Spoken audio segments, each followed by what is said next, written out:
Hello and welcome to the latest episode of Doorstep History. First today, many people, especially if you live in the Black Country, will have heard of the name of a man called William Perry, who's better known as TIPTON Slasher. the TIPTON Slasher indeed. Now over the years, many books and publications have been written about the man, and the latest such publication is this book called Slasher by a man called Chris Smith. I went to meet him at Gornal Library.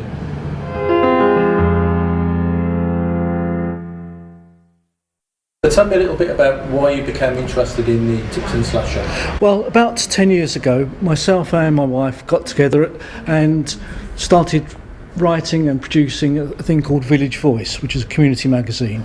And one of the things I did there was do a lot of research about some of the well-known characters and around and about. And one of the ones that I did come across was the TIPTON Slasher. And I researched that initially, found that there had been a book that had been produced about 1970, which had some of the details of his fights, but it never told the whole story about his whole life.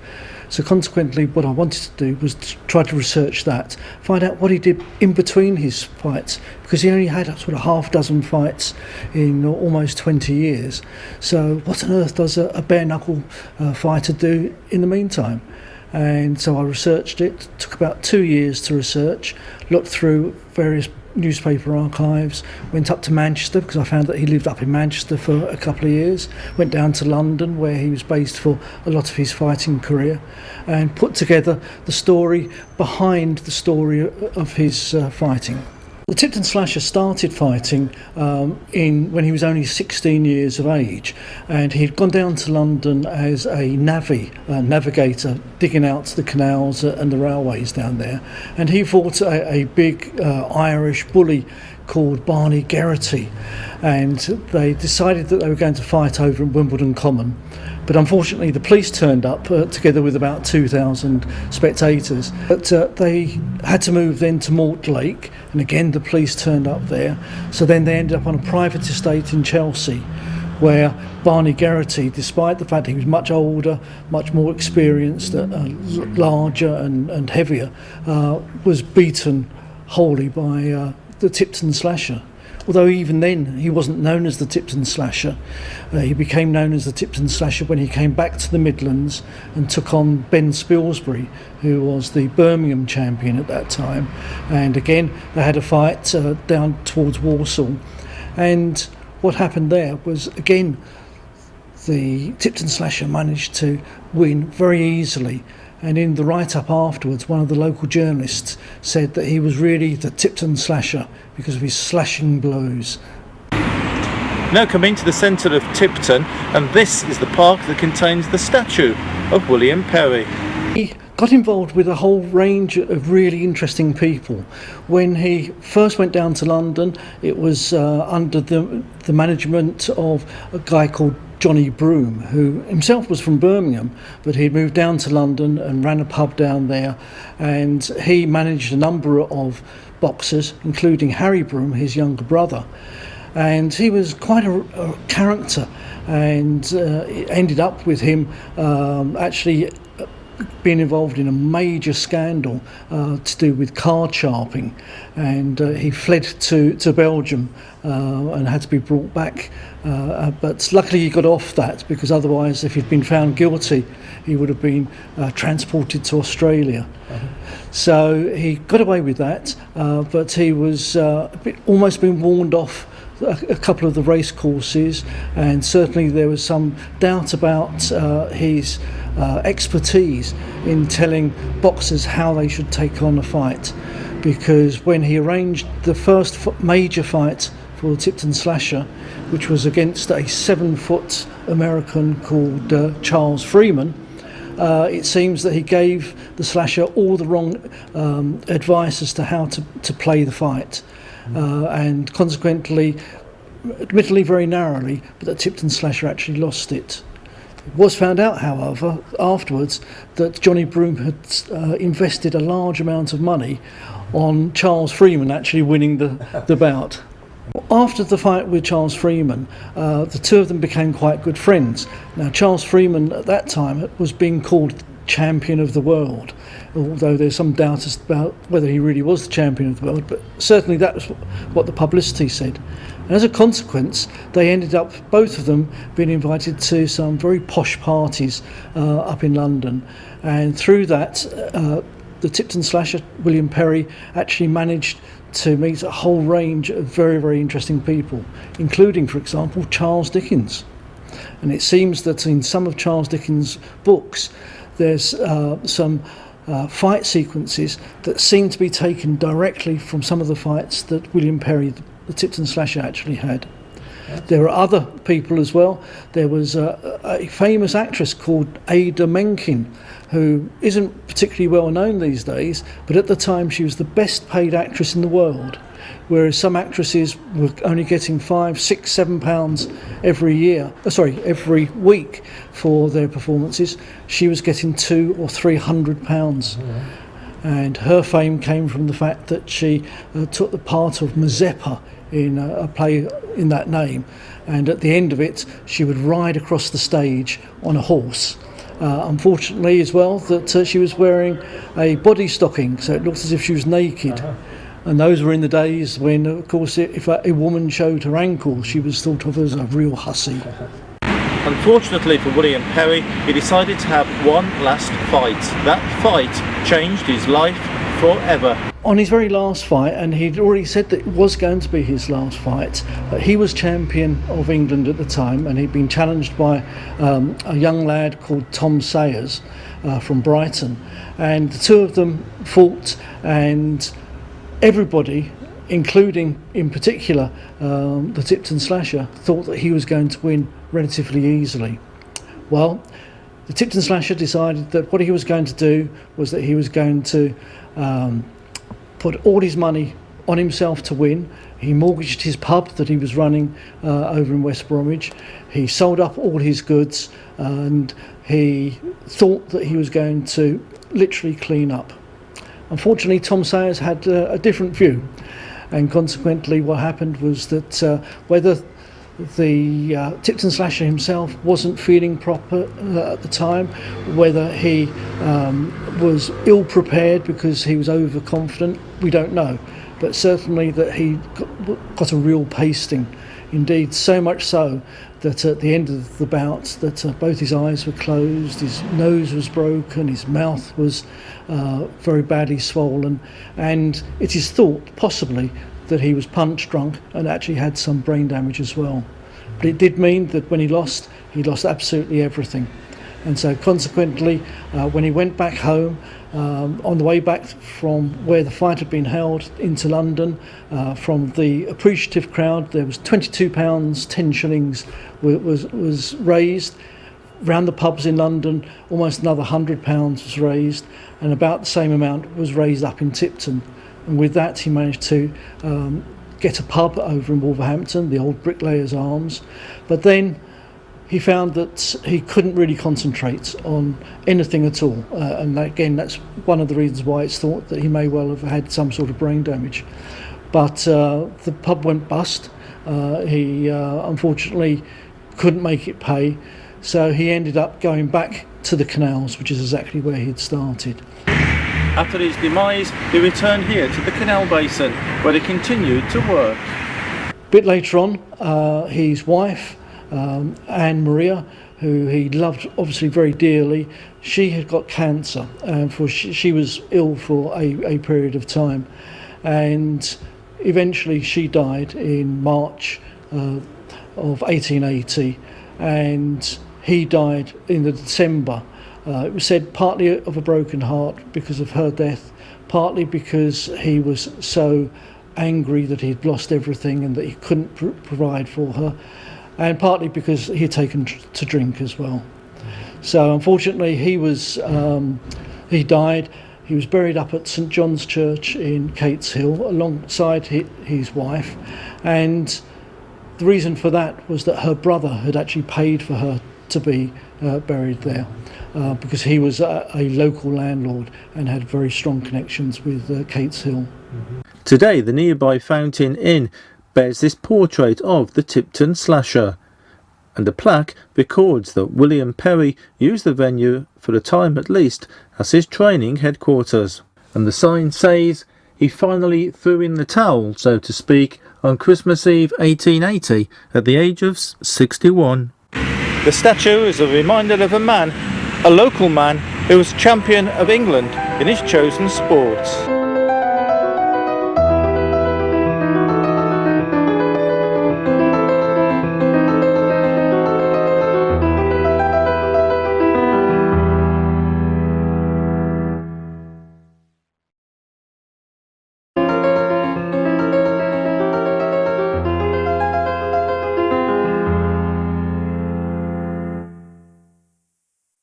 Welcome back to Doorstep History. Now, earlier this year, a piece of naval heritage sailed into history. That's right, the Nautical Club on Birmingham's Bishopsgate Street sadly closed its doors for the very last time. The Nautical Club here on Bishopsgate Street is a well-known venue for people interested in naval traditions, and it's here that many clubs, societies and associations have met over the years. The club is well known for its exhibition of memorabilia, which is said to be one of the best in the country. But sadly, due to dwindling membership, the club is about to close. The club was started way back on Saturday the 15th of March 1969, and it was officially opened by Alderman Charles Simpson in Dean Street, Birmingham. It was originally founded by members of the Submariners, Royal Navy Nautical Club and the Royal Marines. We moved here to Bishopsgate Street on the 9th of October 1973. Right, so I joined the club in 1977. When I joined, it was difficult to get in the Nautical Club because they were flooded with members. Because it started with a lot of middle-aged and young veterans, and unfortunately, in the fuels of time, all these young veterans and middle-aged veterans have got old, and consequently, the membership is going down and down, and there's no veterans coming in now. I'm Brian Goodwin. I'm the chairman of this nautical club. I've been for the last 4 years. Such a sad day today, seeing the closure.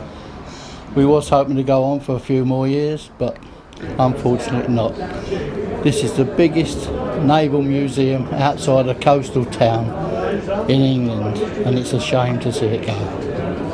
Nobody knows how many items of memorabilia there are, but the intention is that many of them will go back to families that donated them in the first place. Others will go to museums across the country. I used to come here with my father, who was a member of the club. He was trained as a sailor at HMS Ganges, and it's a sad loss for the whole of the naval community. So I decided to create, at least in cyberspace, a memory of the club. So people can get online at www.sphereshare, S-P-H-E-R-E, same word, share.net. Search for Nautical Club Birmingham, and these will appear, and you can visit the club and remind those who have attended previously what the club was like. The two main rooms are named the Mountbatten Room and the Savage Lounge. Savage. So where did those names come in? Well, the Mountbatten Room was after Mountbatten, Earl Mountbatten of Burma. And Savage? He was a VC, got it at Saint Nazaire when they rammed the dock gates. So Savage got no connections. He comes from Smethwick area, Burwood. His family still live. Some of them worked at the brewery.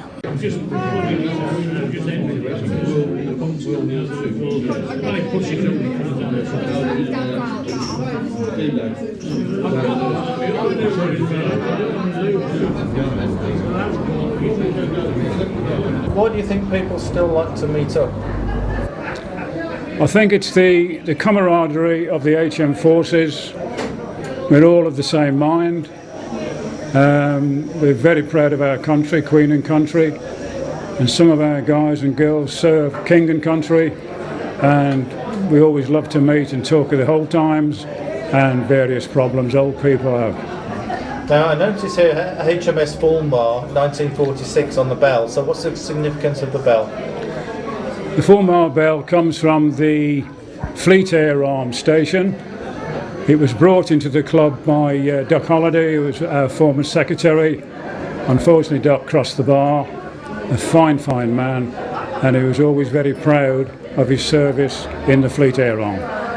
My father was in the Navy, and he was a full member, and he was signed me in, because he was in 2 World Wars, my father was. God bless him.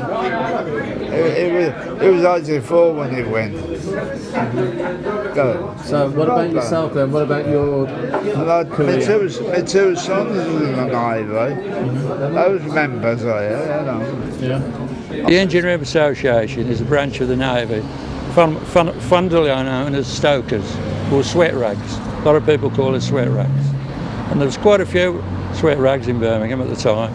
And we did all right with the membership, and until they started dying off, as usual. So in the early 80s, we went nationwide, and we recruited members from all over the country. And at this moment in time, we've still got over 100 members. And a lot of them come down for functions we hold, you know. And over the years, we've had trips abroad. We've had ships visits down at Portsmouth and Devonport. We have a Christmas party every year. We have a reunion, and we get quite a good following, you know. Well, when I was in, you used to be down the boiler room, right? You mention that to people, and they think you're the end of a shovel, but it wasn't. It was superheated steam and diesel engines. So it was quite a clean job, actually. It used to have sprayers on the front of the boilers, and just change the sprays every so often, give them a clean, you know, and generally keep the department clean, you know. So it wasn't that difficult a job. And they also, on aircraft carrier, which I was on, worked on the flight deck, fueling the planes, anything mechanically they worked on. And it was, you know, I did all right with my jobs. When I was in the Arctic, I was down in the boiler room. When I was in the Mediterranean, I was up on the flight deck, so I did all right. Yeah. Well, up the Suez Canal in those days, and being a diver, clearing some of the debris left in the canal itself after the trusses of the ships and the boats being sunk to block it all up, with a guy called Nasser. I think that's. So you're talking about the Suez Canal, yeah? 56 around there. Right, so with me is Tony. I see on your badge there it says honour all men. So what's the badge represent? We are the D-Day and Norman Fellowship, represent D-Day. And I'm only an associate member. I've been a member for over, I think it's 24 years now. What do you say to people who say, why should we remember this? It was so many years ago. Well, I can tell you, from my point of view, I was never a serving soldier myself. I have people in my family who are serving people in the military. And I can tell you, in my heart, I feel so strongly about it. We should never forget the people who fought and died for our country. It's just so important that we carry on. And our club today, it's one of the saddest, this is the most wondrous club where we are today. The memorabilia is best in the country. It's just unbelievable. It's so moving for me. I'll tell you. I've been coming in since I was 13. I'm now 64. It's a sad day. Absolutely. You know, it really is. Well, I served in the palace during the war, and I first went out to Burma, and then we came back to this country after 6 months, and then we went on to Operation Market Garden. This is a very, very sad day, and as you're all aware, at midnight tonight the doors will be closing forever, unfortunately. For you, we've just got a small token of our appreciation for all you've achieved over the past 7 years for the members and staff of the Nautical Club. You have brought many hours of happiness, entertainment and many smiles, also some decent food, To so many members. During the past years, you have given talents, enthusiasm and boundless energy far above the call of duty. You will hang that. Because I will be here. Sure. Thank you very much, everybody. So many of the groups will continue to meet at different venues across the city, but none will be as good as the Nautical Club, which has now sailed into history.